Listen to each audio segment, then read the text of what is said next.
My daughter poured the wine herself, made a little show of it, tilting the bottle like she'd learned something at one of those vineyard tours she and her husband were always taking. "Mum," she said, setting the glass right in front of me, "I picked this one especially for you. It's the good stuff." And something in the way she smiled, too wide, too ready, made my hand stop before it reached the stem. I don't know what it was. Call it 67 years of reading rooms. Call it the particular silence that settles over a table when someone is waiting for something to happen. My son-in-law Greg was watching me from across the table with that careful expression he wore whenever he thought he was being subtle. My granddaughter, Lily, was the only one not looking at me. She was 16 and pushing her food around her plate with the focused energy of someone trying very hard to disappear. I picked up the glass, pretended to smell it, and then in the same easy motion I used to clear plates when the kids were small, I switched it with Greg's water glass while he was reaching for the bread basket. Nobody noticed. Or rather, nobody said anything. And that difference, I've learned, is everything.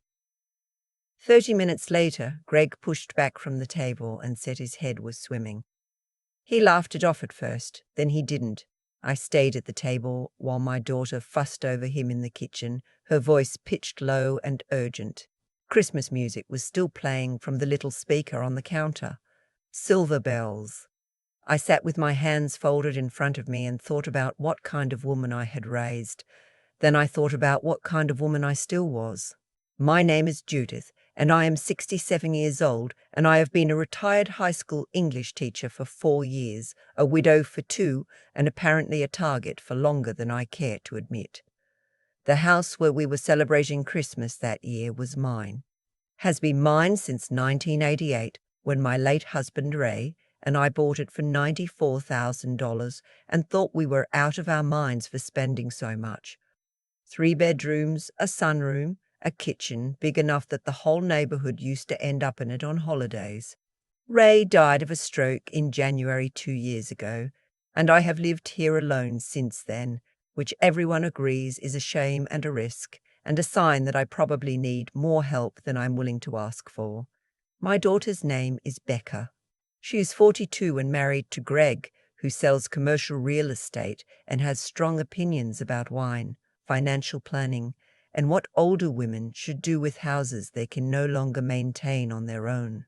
They have 2 children, Tyler, who is 19 and away at college, and Lily, who was 16 that Christmas and who I have always thought saw the world more clearly than either of her parents gave her credit for.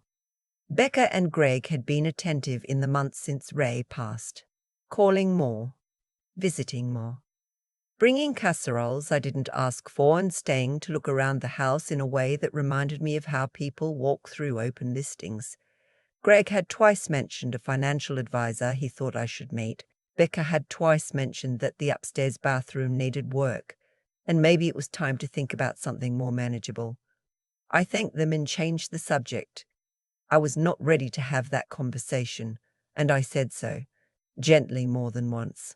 What I didn't say was that I had started to notice things, small things, a document in my email I didn't remember opening, from a title company I'd never heard of, a voicemail from an attorney's office, wrong number I assumed, but the name they asked for was mine, an envelope in the recycling bin at Becca's house last Thanksgiving with my address on it, and a return address from an estate planning firm I hadn't contacted. I should have looked harder then. I should have asked. Instead, I filed it under things I wasn't ready to think about and kept clearing the table. The night of that Christmas dinner, after Greg recovered enough to drive home and Becca kissed me on the cheek and said they'd call tomorrow, I sat in the kitchen for a long time. The dishes were done. The leftovers were wrapped. The tree lights were still on in the living room, throwing little pools of color across the ceiling. I was not afraid. That surprised me. I was something else, something quieter and more dangerous. I was paying attention. I found the folder the next morning. It had been in my file drawer for 6 months, tucked between the folder labeled Ray Medical and the one labeled House Insurance. Greg had handed it to me in June. He'd had his reading glasses on, which he only wore when he was trying to seem responsible. "This is just a general power of attorney," he'd said, sliding it across the kitchen table. "Standard stuff. Your financial advisor would tell you the same thing. In case anything ever happens, Becca can make decisions for you. You don't want the state deciding that." I had trusted him. I trusted Becca. I signed on the line my son-in-law indicated, initialed where he pointed, and then he collected the pages and said he'd have them notarized and keep them safe. I had not read every word. I had read enough to feel reassured, which is not the same thing. Now I read every word. It was not a limited power of attorney for emergencies. It was durable, broad, effective immediately upon my signature, not contingent on any determination of incapacity. It authorized Gregory Allen Marsh to act on my behalf in matters of real estate, banking, investments, taxes, and legal decisions. My daughter was listed as secondary. A man I barely trusted with my good wine glass was currently holding legal authority over everything I owned. I sat at the kitchen table for a long time after I finished reading it. Outside, the snow that had fallen on Christmas Eve was beginning to melt at the edges of the driveway. A cardinal landed on the fence post and stayed there, very red, very still. I thought about the wine, about the way Greg's hand had moved to the bread basket at just the right moment, about Becca's smile that was too wide, too ready. Then I picked up the phone and called my attorney. Her name is Vera Solano, and she has handled my affairs since Ray and I bought this house. She's practical and direct, and when I told her I needed to come in today, not tomorrow, she said, "I have a cancellation at 2. Come then." I drove myself. 40 minutes in December slush without incident. I was not confused. I was furious, and fury, I have found, is clarifying. Vera read the document without expression. She turned pages slowly, twice went back to reread something, and then set it down with the particular care of someone not wanting to say what she was about to say. "Did you understand what you were signing? I understood less than I should have. This is a general durable power of attorney, Judith. It gives Greg Marsh immediate and broad authority. He doesn't need a doctor's determination to use it. He can access your bank accounts, sell your house, restructure your investments." She paused. He could do all of this right now. I had already known this. But hearing it said aloud by someone who had no stake in reassuring me made it land differently. "I want to revoke it," I said. "We can do that today. I'll prepare the revocation document. You'll need to send copies to your bank, your investment firm, anyone who might have a copy of the original. And going forward," she looked at me over her glasses, "I'd recommend a trust. Revocable now, with the ability to convert to irrevocable. You choose a trustee. Your assets are held in trust. Anyone else who wants access needs to go through legal channels, not just wave a document. Can I name my granddaughter?" Vera blinked. Just slightly. "Lily, she's 16. You date a co-trustee until she turns 18. Someone neutral. I can recommend someone from my firm." "Do that," I said, "and let's talk about a new will." We spent 2 hours in that office. I read everything Vera put in front of me. When I didn't understand something, I asked her to explain it, and she did without impatience, which is why I have kept her for 22 years. When I left, I felt the cold air differently, not hostile, just honest. The next morning I drove to the bank. I have used the same branch since 1991. The branch manager, a careful woman named Ms. Pratt, who I suspected had seen everything twice over, listened to me without interrupting. When I finished, she pulled up my account and went very quiet. "There are 2 pending transfer authorizations on file," she said, "linked to an external account. Monthly draws of $2,000 initiated 3 weeks ago. I had not authorized those transfers. I had not known about them." "Stop them," I said. They were submitted under the power of attorney on file with us. That power of attorney has been revoked. My attorney is sending documentation today. I would like the transfers cancelled, the external link removed, and all future changes to this account to require my in-person verification. No phone amendments, no online changes without a secondary confirmation. Miss Pratt looked at me for a moment. Then she said, "Of course," and started typing. I also asked for a full 12 months of transaction history. She printed it without comment and slid it across the desk in a manila envelope. Back home, I read through the statements at the kitchen table with a yellow legal pad beside me. The transfers that had started in December were new, but there were other things, older things. A $3,800 payment in September to a home inspection company I didn't recognize, a $1,200 charge in August to an attorney's office, not Vera's, a $450 transfer labeled estate document preparation. I wrote them all down in my neat handwriting, the way I used to mark patterns in student essays. Date, amount, source, question. I had been a teacher for 31 years. I knew how to document. That evening, I tried to think of who I could trust, who was not a professional and not my family. I thought of Ray's old colleague from the university, a man named Professor Harold Clegg, who had retired from the law school 6 years ago and who still sent me a card every Christmas. He was 74, sharp as he'd ever been, and had spent his career in elder law before it was called that. He picked up on the second ring. "Judith," he said, "Merry belated Christmas. You sound like a woman who needs to talk." "I do," I said. He listened without interrupting, which is a skill that becomes rarer the older you get. When I finished, he said, "You did the right things today, every one of them. Now let me tell you what they'll likely try next." He told me they would try to make me look unstable, that they would mention things out of context to friends or to my doctor, that they might contact Adult Protective Services and request a wellness check, framing it as concern, that they would try to isolate me from anyone who might support me. "They'll need it documented," he said, "that you're not capable of managing your affairs. That's the legal threshold for guardianship. They need a judge to agree." "They won't find a judge who agrees," I said. "They're counting on creating enough paperwork that you get tired," he said. "Don't get tired." I told him I wouldn't. Becca called the next morning while I was eating toast. I let it go to voicemail. She left a message that sounded carefully casual, asking if I'd had a chance to think about the financial planning conversation they wanted to have, and whether I might want to come to dinner this week. Greg called 4 minutes later. His voicemail was shorter and less casual. I did not call either of them back. Instead, I drove to Lily's school and waited in the parking lot until I saw her come out at 3:15, backpack over one shoulder, looking at her phone. I honked once. She looked up, and her face did something complicated, relief and worry at the same time. She got in the car.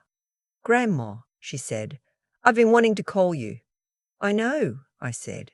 "Tell me what you've been sitting on." She looked out the windshield. The parking lot was emptying around us, other parents pulling out, kids in groups walking toward the street. "The night of Christmas dinner," she said, "I was in the living room when you all were in the kitchen. I wasn't trying to listen, but the walls are thin and Dad was upset and he wasn't being quiet." She paused. "He said the glass switched. He said you must have switched them somehow. And Mom said she couldn't have known. You're being paranoid." Another pause, and he said it was supposed to make her confused, not me. Now we have nothing. I sat with that for a moment. "Did you hear anything else?" He said they needed you to seem, he used the word unreliable, that if there was a question about your mental state, the power of attorney would be easier to act on. I kept my voice even. "You understand what you heard." She nodded. She was not crying. She was steady in the way that teenagers sometimes are when they have been carrying something heavy for a while and are relieved to finally set it down. "I took a video," she said quietly. "On my phone. through the doorway. It's not great quality, but you can hear them. She handed me the phone. I played it once. Then again, the audio was muffled but clear enough. Greg's voice saying confused, my daughter's voice, lower. And then Greg, unmistakably, it was supposed to make her question herself. Now we have nothing to show. I handed the phone back to Lily. Don't delete that, I said. Don't tell them you have it, she nodded. Are you safe at home? They're not going to hurt me, she said. They're not who I thought they were. I understood that feeling precisely. I had lived inside a version of it for 2 years. I drove Lily home, then went straight to Vera's office. She made a copy of the video file on her secure system and filed it with the other documents. She did not tell me everything was going to be fine. She told me this was significant and that I should be prepared for things to get louder before they got quieter. She was right. The call came 4 days after Christmas. A woman from the County Adult Protective Services office, professional and careful, explained that they had received a report of concern from a family member regarding my welfare, and that they were obligated to follow up. She asked if I would be available for a home visit the following week. Of course, I said. Please bring whatever documentation you have. I'll have my attorney present. There was a slight pause. That's not usually, I know, I said. I'd like her there anyway. I called Harold Clegg back that afternoon. He said this was exactly what he'd expected. He also said that the fact they had moved this quickly suggested they were worried. Good, I said. The APS visit happened on a Tuesday morning. The investigator's name was Mr. Dunn, and he was thorough and fair. He interviewed me alone for 40 minutes with Vera in the next room. He asked about my routines, my finances, my health, my social connections. He asked me to describe what I had done the previous week in order. I described it in detail.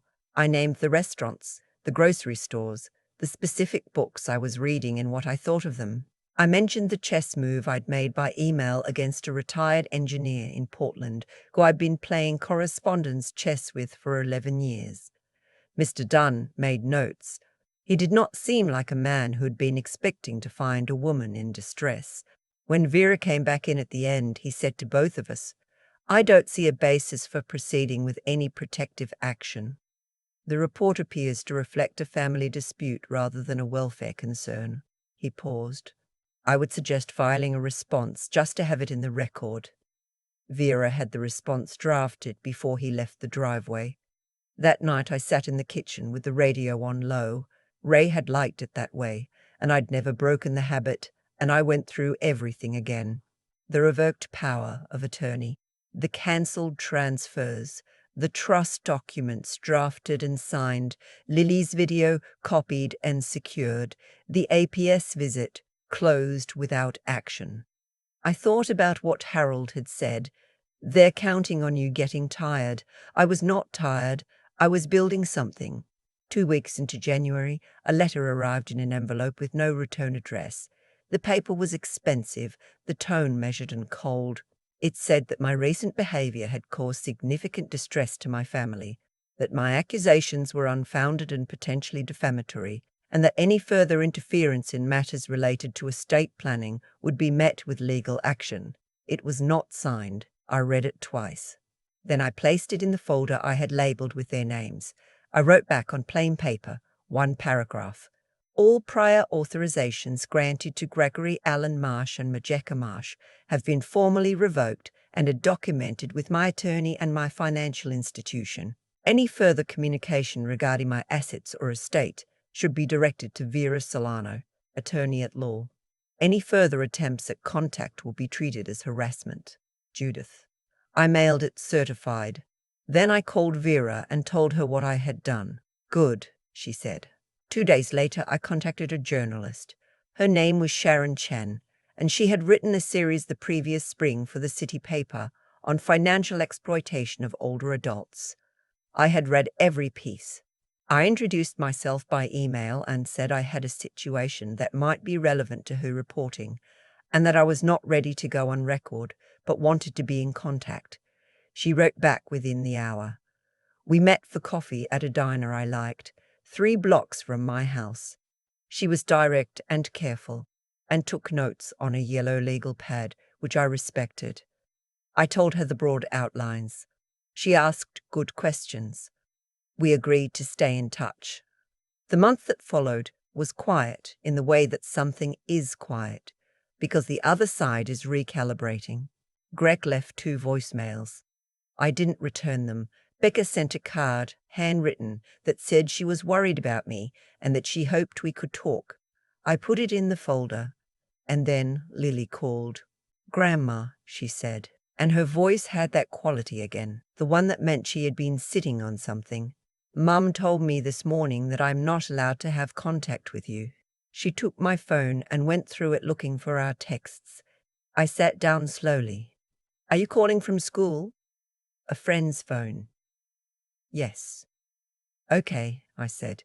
"Listen, you are always welcome in this house. What they're doing to you is not okay, and it's not your fault. But I also don't want you in the middle of something that could make your home life worse than it already is." "I don't care about that," she said. "I care about what I know." "I know," I said. "I know you do." She asked if I had done anything with the video yet. I told her it was in the hands of my attorney. I told her that it had already been submitted as part of a formal complaint I had filed with the county investigator's office the previous week. I told her that there was a record, and that the record included what Greg had said in that kitchen on Christmas night. She was quiet for a moment. "Is that enough?"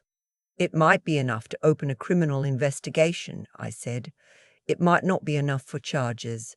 I don't know yet. But it's documented, and documented is the most powerful thing in the world when someone is trying to make you seem like you don't exist." There was a long pause. "They told me you were getting paranoid," she said quietly. "That it was the grief, that losing Grandpa Ray had made you confused." "What did you think? I thought you were the only one in the room who was actually paying attention." After she hung up, I sat for a long time looking at the living room, the furniture Ray and I had picked out together. The bookshelves he built one August weekend because I'd run out of places to put things. I had been a wife in this house, and a mother, and a teacher who came home at 4 o'clock and corrected papers at this table. I had been a widow here, which is a kind of presence all its own. I was not going to be erased here, not by grief, not by people who had mistaken my trust for weakness. I called Harold Clegg again. "I want to go further," I said. "Tell me what further looks like. I want the video submitted formally. I want a record of everything, the power of attorney, the transfers, the APS report, the letters, all of it filed as a coherent complaint, not just protective documentation. An actual complaint. There's a risk," he said carefully. "Once this is formal, it accelerates. They'll escalate. Things could get public."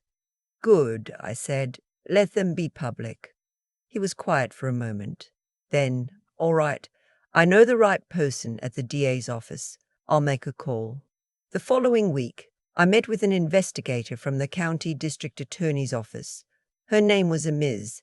Thornton, and she was in her 50s, with the calm efficiency of someone who had stopped being surprised by families a long time ago.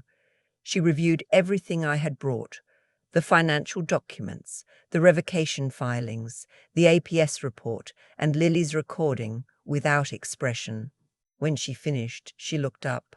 "The audio recording is significant," she said. "I can't make you any promises about charges. What I can tell you is that this is sufficient to open a formal inquiry into potential financial exploitation and potentially into the incident on Christmas evening." "I understand," I said. "Do you know if your son-in-law is aware that this office has received a complaint?" "Not yet," I said. "I imagine he will be soon," she nodded. "I'd suggest staying in touch with your attorney and not initiating contact with either of them." I told her I had no intention of it. Walking out of that building, I felt the January cold in a way I found almost pleasant. Sharp, actual, honest.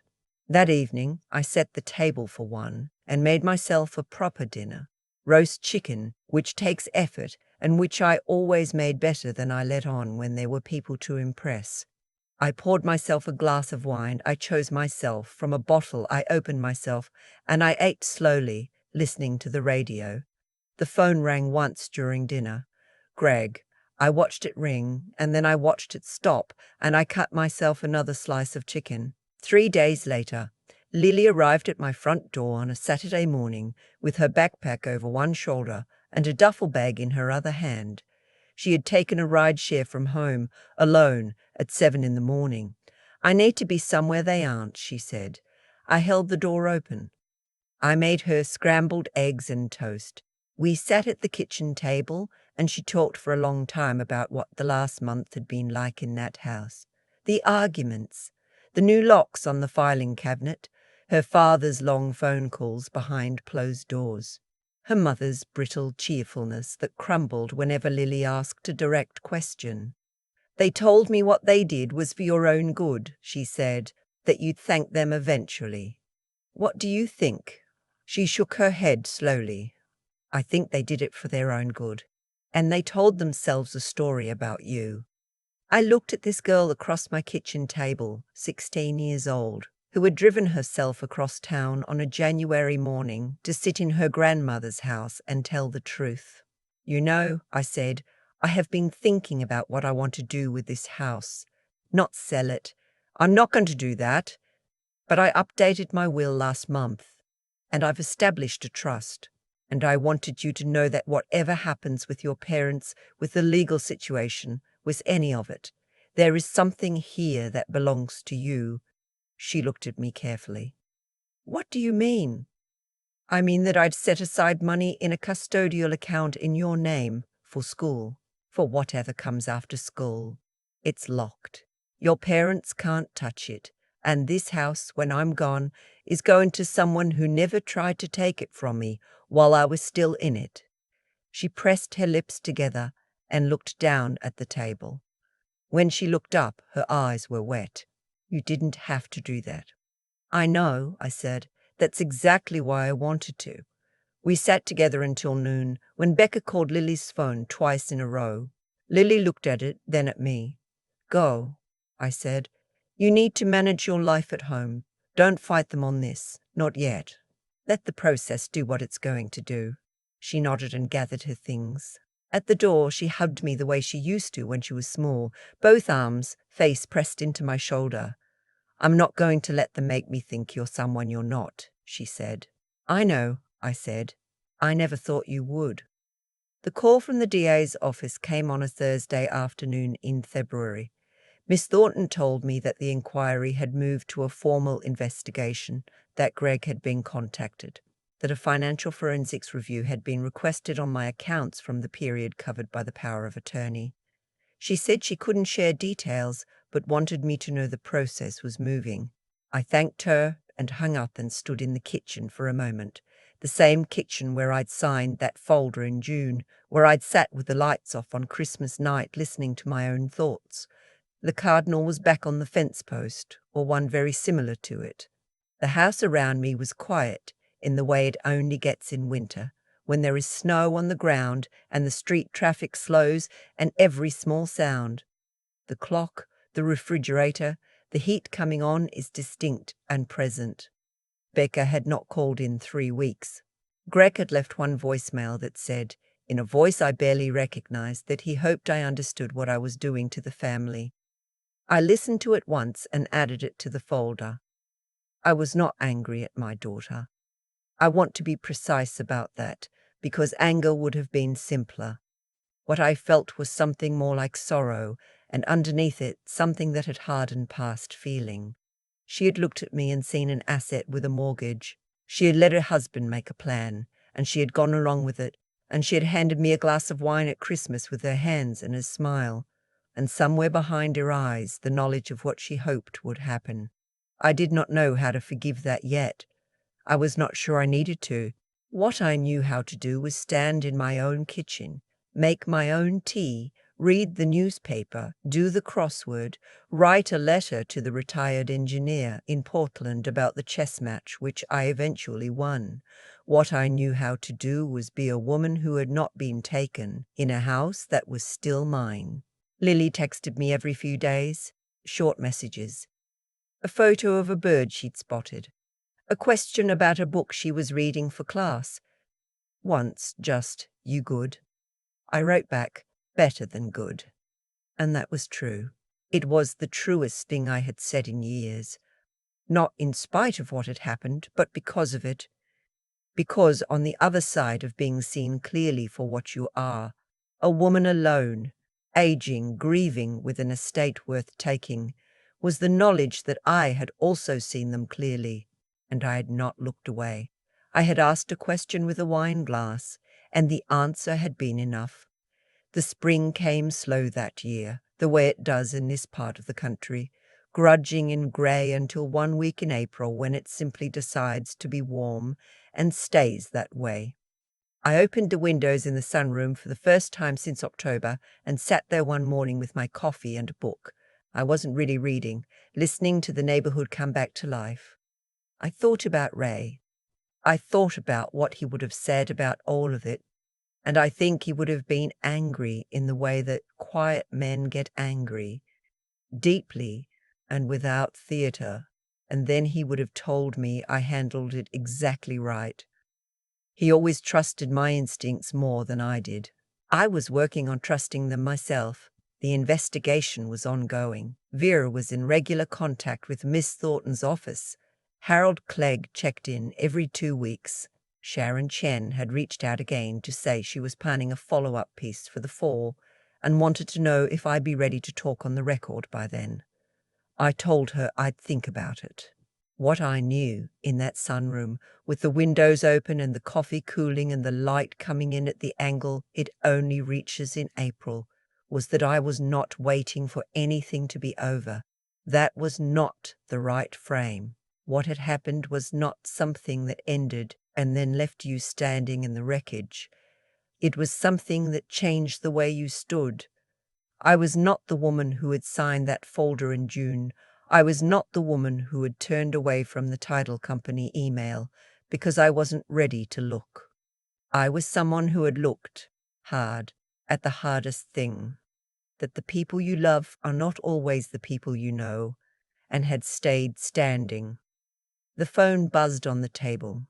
A text from Lily. "Accept into the honors program. Thought you'd want to know first."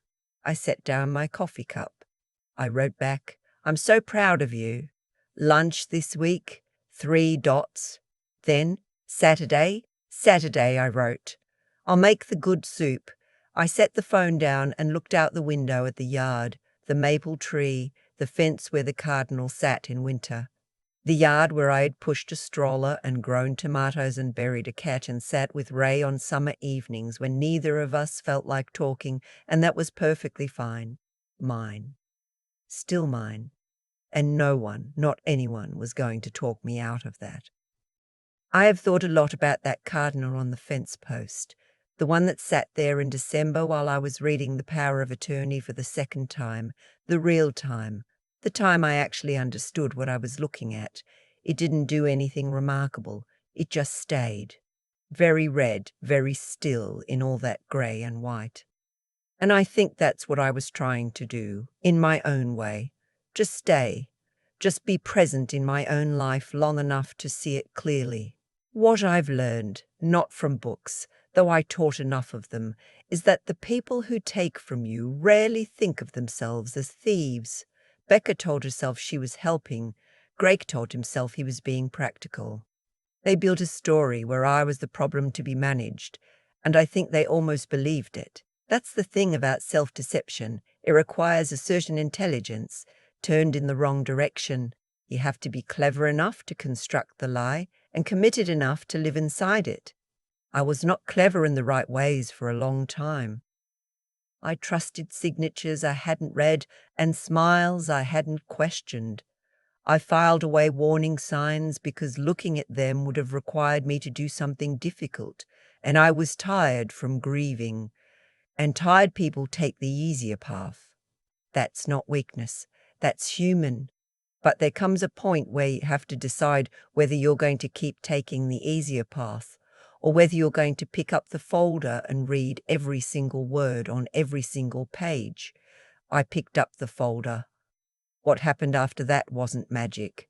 It was just one decision, followed by another. Call the attorney, drive to the bank, read the statements, trust the granddaughter, who had always been watching more carefully than anyone gave her credit for. Each of those decisions was small.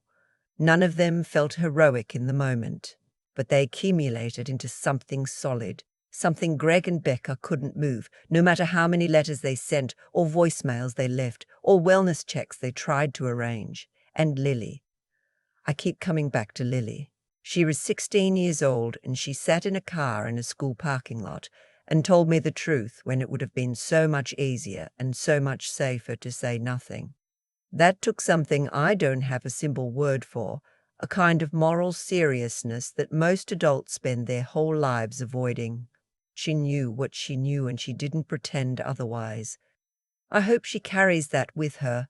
I hope she understands that the instinct to tell the truth, even when it costs you something, is not a small thing. It is, in fact, the thing. I'm 67 years old, and I live alone in a house I have owned for 36 years. Some people find that sad. I find it honest. I know every room. I know which floorboard creaks and where the afternoon light hits the kitchen table in April, and how the maple tree looks in every season. This is my life shaped by my hands, and no one signed it away from me in the end. What happened to me happens to a lot of women my age, and most of them never say so out loud. They feel ashamed, or they feel foolish, or they feel like they failed at the one thing they were supposed to get right, which is their family. I don't feel any of those things anymore. I feel like a woman who woke up in time, and I feel most mornings like that is enough. The wine is still in the cabinet. I poured it myself.